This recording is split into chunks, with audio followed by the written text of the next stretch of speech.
Hello everybody and welcome to a very special video. So this is a very fun one.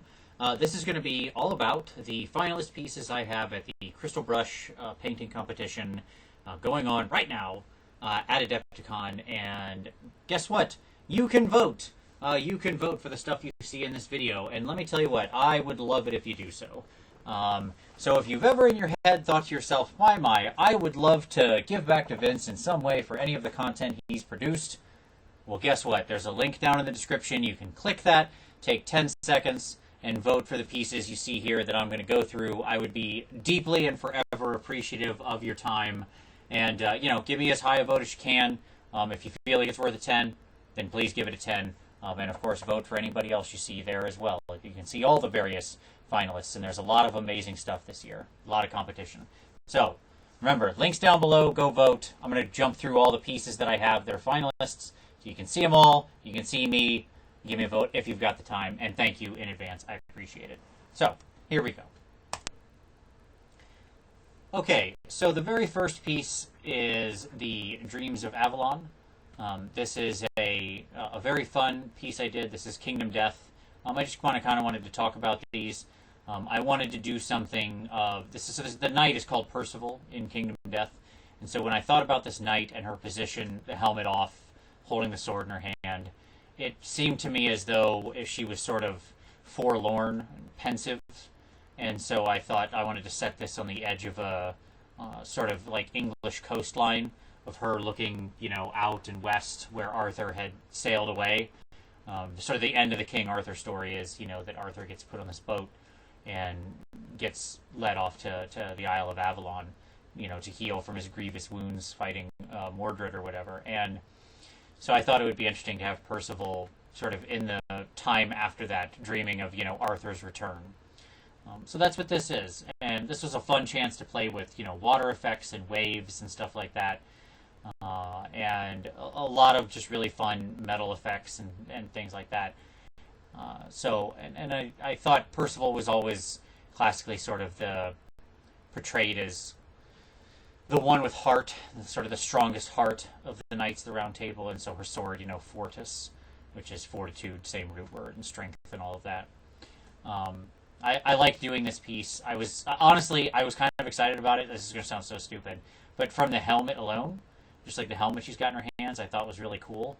And I thought it'd be fun to do the sort of sky earth non-metallic metal with the ocean colors down below and above, and the sort of very sea reflected sky above. It was a really, really fun piece. This was a experiment with a lot of non-metallic metal gold colors using some new paints that I really came to love.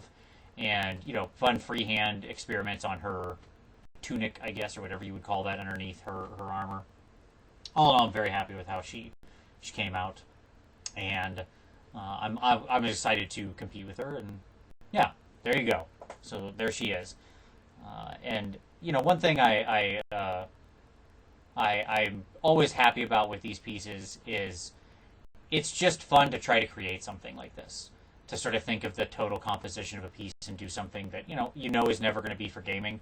You just want to make something that you can have. And so in that regard, I'm very pleased with how she came out.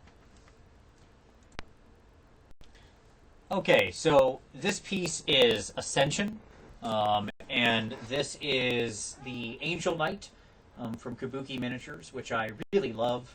I was very excited to get my hands on this miniature from when they first spoiled it, because I was just so, I saw this sort of scene from way back when they first spoiled the miniature. He's sort of ripping up out of the ground. He has this scream on his face, the sword held high, the wings unfurled. And so to me, this was just this was the return, right? This guy's coming up out of the ground. He was a knight that was lost, and now he's re-risen as an angel ready to serve and fight again. That's absolutely what was in my head. And so this is also a fun chance to play with exploding dirt effects, which you can see down at the bottom there, where we've got kind of the explosive dirt coming up out of the ground. So that was a fun little challenge of how to exactly capture that. And also to play with the tombstone and just some fun crack effects and weathering on stone, and then of course these beautiful wings and that sort of thing. I did several hobby cheating videos with this guy. His sword had a hobby cheating video, as did his non-metallic metal gold. But I really loved painting this figure. I've got a couple others in this range, so I'm probably going to do some more videos on him in the future.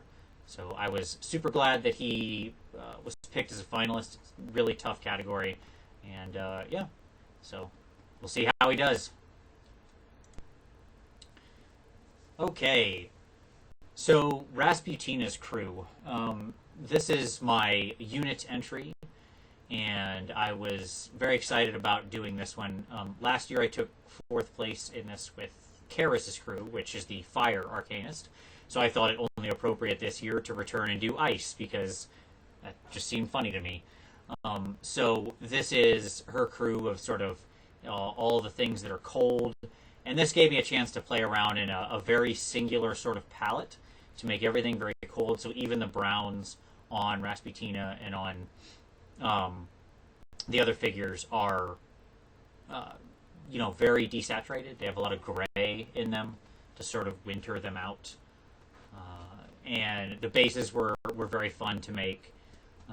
As usual, these are the cracked ice bases, which I have a tutorial on my channel. If you're interested and you want to go see how I made those ice bases, you can go back to, I think, Hobby Cheating number 5, way back, and I have a tutorial on making those bases. But this was another good chance, and I think the thing I liked how it came out the most is if you look at the backside of Rasputina up in the sort of top right small picture. There's a big open flat space on the back of her coat, and so I thought it would be fun to, recreate like basically a Bob Ross painting on the back of her coat of a quiet winter scene with some happy little trees. So that was my little challenge to myself with this crew, and I like how that came out. The other fun thing about this crew is that the texture on her coat, that is to say that diamond pattern, isn't real. Her coat is completely smooth in reality. So I wanted to really challenge myself to see if I could give her the puffy coat look that sort of is very popular. Like I see a lot of women wearing the sort of diamond pattern puffy coat vests. So I thought it would be fun to give her a puffy coat vest, kind of like that. And I think it came out pretty well. I was happy enough with how it came out. So I really do love this crew. I like working all within one dominant sort of color, where you have to carry it across the whole crew and make them look consistent while also still making them feel individual. And I think that I was mostly successful here, so I was very happy with how this crew came out. So there you go, and I'm glad they made it through. So that is everything that I had that made it through the first round of judges' evaluations. I really want to thank you very much for watching. Thank you for taking the time. It's super appreciated. Please go vote if you don't mind spending a few seconds. Like I said, give it the highest vote you feel it's worth. That's what I'll say. And I want you to know how much I appreciate it. Not just this, but everybody out there, all your support, everybody who comments on my videos, who watches everything, who interacts with me and makes this community great. You all, it absolutely is wonderful, and I love being a part of this community, and I thank you very much for everything you do all the time, and watching and supporting and everything. So, like I said, links down below, and thanks again. We'll see you next time.